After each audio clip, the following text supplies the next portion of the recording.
Welcome to the Land Your Bet Sports Betting Podcast. Late here on Saturday, already about 4 o'clock on the East Coast as we're getting this video out to you for the Saturday games. But I do feel good about these plays. Got some more parlays and a few, at least one ladder as well that I'll get into right after we talk about how we did yesterday, which was fine. I wanted to get 2 to 2.5 units up.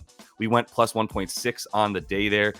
Plus 2.6 on the props as we swept the solos there, all the single core bets that we played for these guys' props, or the combo bet as you see for Paolo. He went under comfortably. Mikal Bridges went under, and LA lost to that team because Cam Thomas went crazy, and AD kind of got sunned a little bit by Nick Claxton there, who went off for 22 and 14 boards. Torian Prince went over. He hit the 2 threes like we thought he would. We also hit same game parlay there at the bottom, as you can see, with Paolo to get his under, and then Philly to win that game, which they did because Joel Embiid is incredible at basketball. In the same game parlay that we did not hit because the Lakers couldn't even hang with the Nets. They lost by 18 in that game to the Brooklyn Nets, who I still don't have much respect for, but I'm losing a lot of respect for the Lakers as this season continues to go along as well. Then we also lost a half a unit. Portion control there, as we only lost a half unit on Tatum 2 threes, Prince 2 threes. That was even money. I also gave out on social media that I was happy with Tatum 3 threes, Prince 2 threes, and I threw in a D'Angelo Russell. Like, there was plenty of stuff that we could have gotten there. And I threw Embiid, to get at least 25, as we talked about as well. That was all in there. Didn't hit. Whatever. We lost a half a unit on that bet. So 4-2 on the night, 1.6 units up. On the season, as you can see, I'm starting to track these parlays now in 2024 as we move forward. 1-2 now, -1 units, but this isn't something I'm going to worry about with parlays. We're going to continue to get plus money bets. So the record is not anything I'm concerned with. It's really just, did we hit enough plus money bets at enough plus money, really good odds to go ahead and get us, some units and up in the positives there. On the season now for the Playa props, as you can see, 20.1 units up. Feeling really good about that as we move on. I've made a few tweaks to some of the processes that I'm doing in my pre-show research, and as I'm pulling these bets together and searching all the different books that I have access to, doing a little bit differently. I'll just give you a little bit of insight, basically starting a bit more of a zoomed out view when I'm looking at these games before I get into the Playa props. And that's helping a lot to really look at the team defense and the team tendencies on defense before I start looking at players, right? And that's how you can find these matchups, and the model starts to find things that it can easily put together for me without me having to do all this research. So I'll get a bit more into that on a separate episode where I talk to you about what that model looks like, what I'm plugging into my model so that it can spit out information that I think is super important and relevant. That's the whole name of the game as far as that goes. So we'll get into that, like I said, in a slightly different, more evergreen episode. Let's get right into the bets for Saturday, though. All right, Dante DiVincenzo, White Dante, as I'll continue to call him. So when you hear me say White Dante, that's what I'm talking about. Shout out Bomani Jones for dubbing him White Dante. I can't get it out of my head now, so I'm always going to call him that. Dante DiVincenzo, over 1.5 threes. He doesn't have a lineup right now, and this is really annoying because he's my favorite freaking bet. Anytime that I'm going to find a team who's not good at defending catch and shoot threes or corner threes, I'm going to go ahead and feel really good about Dante DiVincenzo, even though he's also taking a ton of threes above the break. But let me talk about that in 1 second. I also want to make clear this is a ladder play. As you can see, those are 2 ladders there, 3+ threes and 4+ threes for him to get those as well, because I think this is very much live for him. Josh Hart is questionable as I'm recording this super late. I still don't have what I want all the way in this game, but Josh Hart's questionable. And if he doesn't play, hell yes to all of the Dante DiVincenzo props. The minutes go up, the points. He's only had 1 game without Josh Hart this year, so I don't want to say like, oh, this is what happens, but this is how this team is now constructed, is like Dante DiVincenzo is well above Quentin Grimes in the pecking order. And the only guy that comes in and takes some of his minutes is Josh Hart. And he and OG sometimes are interchangeable, but not really, because OG can guard like a center. So you really are looking at Josh Hart and Dante DiVincenzo being more of the shooting small forward type of guys, shooting guard, small forward type of players. And Quentin Grimes comes in shooting guard as well, but Dante is shooting from all over the place. Above the break, he's got like 5 3-point attempts a game. From the corner, only about 3 attempts a game, and he's hitting half of them.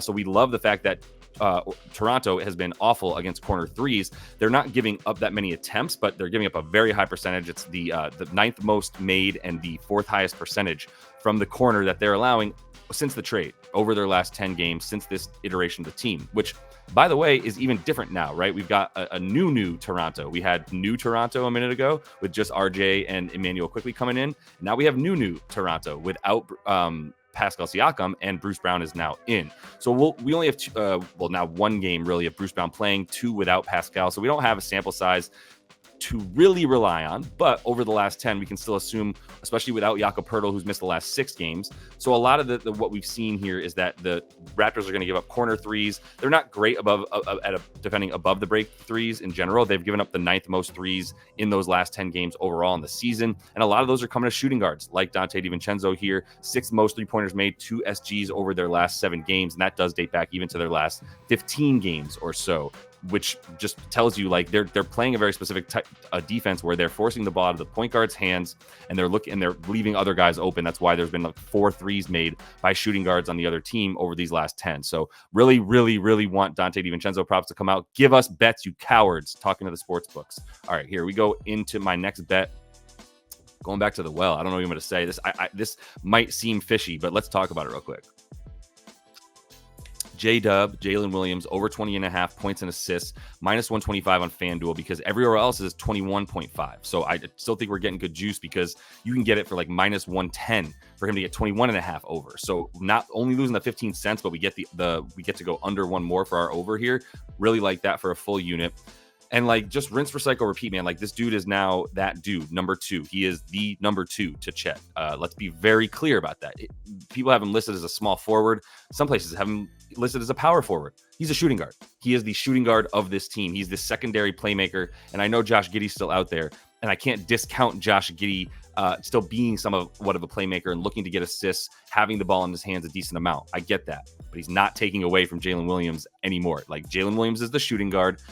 Josh Giddey's more of a Scotty Barnes, tall, small forward point guard type, if you will, who's just really good around the rim and etc. But for J-Dub, like his shooting has been insane, absolutely bonkers what he's shooting over the last 10 games, where he's now up to like 68% from the field, shooting a ridiculous percentage from 3 because he's only shooting like 2.7 threes, 3 threes per game over this time frame. But like the minutes and the playmaking are there. The potential assists are up as well, like over two more than he averages on the season, which is why he's averaging about 5 assists over this time frame, better than 5 assists on about 9.5 to 10 potential assists per game, right? Which I said is up about 1 or 2 from the earlier part of the season for him. He's still at 14 field goal attempts per game, and his points prop is at 16.5 on FanDuel here, 17.5 on the other books, where it's 21.5 points and assists, as I said a second ago. But man, like 14 shots a game for the dude, and you don't think he can get 17 points off of that. Getting to the line, I would like him to do it more, but he's still getting points in the paint and near and around the basket with a floater game that's working. So I'm just really in love with his game right now, man. Second-year player that's like really making a name for himself as not just some other dude on the Thunder next to Shai. Like he is Shai's number 2, and he stands out above the rest of this team outside of Shai Gilgeous-Alexander, who's awesome and never going to be a number 2. I know they're playing Minnesota. This is not Utah, and I would be a little bit cautious to just go in on this bet. I didn't want to just go to 1.25 units or anything. I'm happy to just put the unit on it. If this fails, fine. Like he's gone over this in 9 of 10, dude. He's averaging nearly 30 of these a game over that time frame. If you're telling me that like Minnesota's defense is 10 points and assists better in terms of defending J-Dub right here than all the other teams he's played, including like Houston and other good defenses, fine. Then I'll eat that. But I do think he's in a good position. I know they're on the road. It's good Minnesota defense, but it's still J-Dub, and I got to ride it out. All right, best bet number 3. We've got another SGP. Well, this is the first one of the day here, but I'm taking a lot from this Toronto and Knicks game. As you can see, Barnes, 5+ assists, Randall, 20+ points, and Hartenstein, 10+ boards, plus 110 on DraftKings there for a full unit. Quickly with Barnes, I said this is new Toronto. I know it's only 2 games, but Barnes' potential assists have gone up to 12 a game in the last 2, where he's got nearly 8 dimes a game in the last 2, 7.5. And this is just going to be how I think it continues to move forward. Emmanuel Quickley, very good guard. One of the things that you'll notice for him, if you watch him as much as Knicks fans have, he's not a point guard that's going to run the offense. He's much better at finding himself shots or just playing at one speed and then getting into the lane and being quicker than everybody that tries to guard him. That's not the makings of a point guard who can stop, set things up, make the offense do what he wants it to do, and then know where the open guy is to go ahead and get him an assist. Scottie Barnes is now that dude. He's essentially stepped into that role, really, even over the last like 7 to 8 games. After a couple games of looking like he didn't know where to be or what to do, we faded him on rebounds and assists, which worked because he didn't know where to be on the court. So how was he going to know which position he needed to be in to get rebounds? He was guarding LeBron for one of those games as well, which is why we were like, look, he's super focused on this. He's not going to get offensive stats, so we faded him there. Not the case anymore. Now, over these last, like I said, 7 to 8 games, Scottie is starting to realize like how he fits into this offense. And to be honest, I would imagine that there's been some interruption, I would say, from the coaching staff to say, yo, Scottie needs to be the guy with the ball in his hands. Love you, RJ. Love you, Emmanuel. You're not point guards. We'll get you the ball. Emmanuel will have it even more than RJ, but Scottie needs the ball in his hands almost, if not as much, as Emmanuel. And that's what we've seen. He's had basically the same amount of potential assists. He's had the same amount of passes as Emmanuel Quickley as well. Literally 2 more passes over the last 8 games for Emmanuel Quickley than Scottie Barnes. Might not sound like much, but it's a big deal. It means Scottie has the ball in his hands just as much as Emmanuel Quickley. His usage rate is in the same spot as Emmanuel's, plus his actual passes are in, right? So like usage is just the shots. Passes attempted are obviously passes. So we know exactly how often he really has the ball in his hands when we include those in it. Enough Scottie Barnes talk. Julius Randle has gone over this in 9 of 10 versus Toronto, this 20 plus points. It's a 26.5 point prop.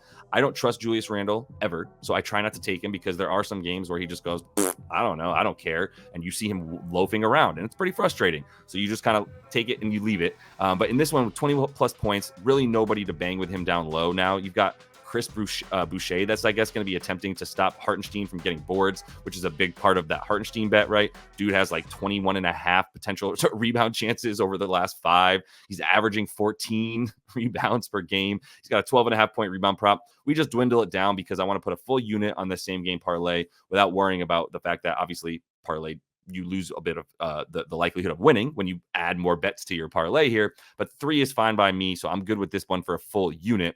And the last bet is basically an offshoot of this one, but I got to get an OG prop in there. So OG's a fishy play right now, but the thing is like the numbers really support why he would be the one to make threes. I talked to you about the corner threes for the Raptors being a problem. They're in the bottom 5 basically in terms of percentage, allowing the ninth most made threes overall. OG is taking more threes from the corner than anybody else in the Knicks, as is always the case. That's his spot where he shoots from deep, right? He's not taking very many above the break threes.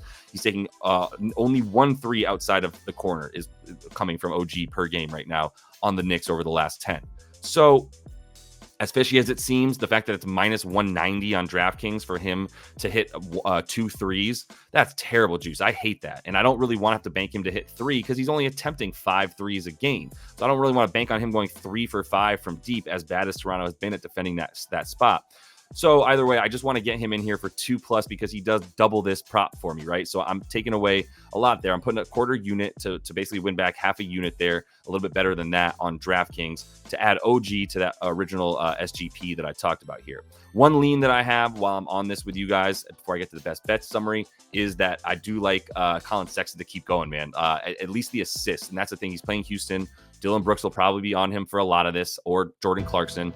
Those guards are going to get some dimes, though, against this Houston team. So I would feel pretty good about Colin Sexton being the one to get dimes, especially because like he was at 23 minutes a game. That's going up. He played 34 the other night against the Thunder because it looked like Michael Jordan out there. And I don't know that you can keep him out for very long when he's been on the bench for too often, right? Like if he's only playing 23 minutes, not enough for him. So Colin Sexton is a strong lean. He's at 4.5 assists. I would throw him in there with a parlay or just take his over 4.5 assists as well. I haven't gotten that bet in yet, so I didn't want to put it out here because I only put on the graphics what I put money on. So let's look at the best bet summary, as that's all the time that I have for y'all today. We got the ladder with Dante DiVincenzo to get 2 threes, 3 threes, and 4 threes.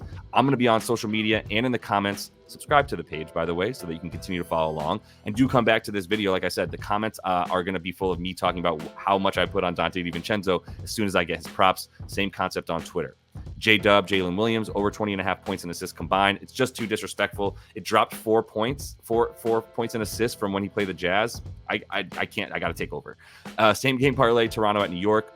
Plus 110 here for these 3 guys to do their thing. As I said, Barnes, Randall, Hartenstein, and I'm putting a full unit on that, and then I'm running it back, but adding OG and Anunoby to get 2 threes to double that mother. Let's get it today, y'all. That's all the time I have. Like I said, we're going to continue to bring you these videos. I don't know about Sunday just yet, but definitely already have a college basketball video up. Hopefully you got some of that. It's still relevant because there's going to be games on until the end of the night tonight in college hoops.